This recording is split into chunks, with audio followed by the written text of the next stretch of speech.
ఎప్పుడు అనేవాడు అంటూనే ఉంటాడు. వాడి పనే అది, ఇంకా అంత మించి ఏముంటదు. ఎవరి గురించి ఎందుకు బ్రో, నా గురించి చెప్తా. సో మార్నింగ్ 8 మన ఆడియో ఆఫీస్కి వెళ్తా. ఇంకా తర్వాత 10 o'clockకి బాదం పాలతో నేను రీసెంట్గా స్టార్ట్ చేశాను, సమ్మర్ కాబట్టి ఇట్లా బయట రోడ్డు మీద పెట్టి అమ్ముతా.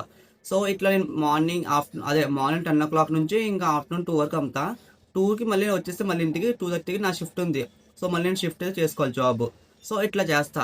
సో ఇవన్నీ పక్కన పెడితే మార్నింగ్ 10 to 2 అని చెప్పాను కదా, ఆ టైంలో మ్యాక్సిమం ఒకసారి ఒక 200 రూపీస్ వస్తాయి డేకి. జస్ట్ అంతే, అంతకుమించి ఎక్కువ 150 కానీ 200 రూపీస్ వస్తాయి. ఈచ్ బాటిల్ 30 రూపీస్కి సేల్ చేస్తున్నా బాదం పాలు అనేది.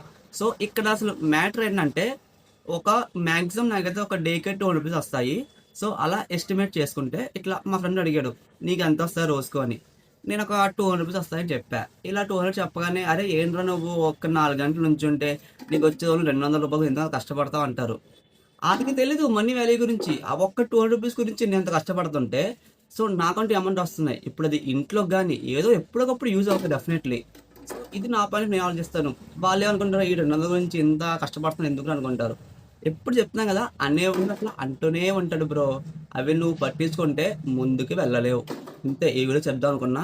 నీకు నచ్చితే ఫాలో చేయి, లేదంటే లైక్ తీసుకో.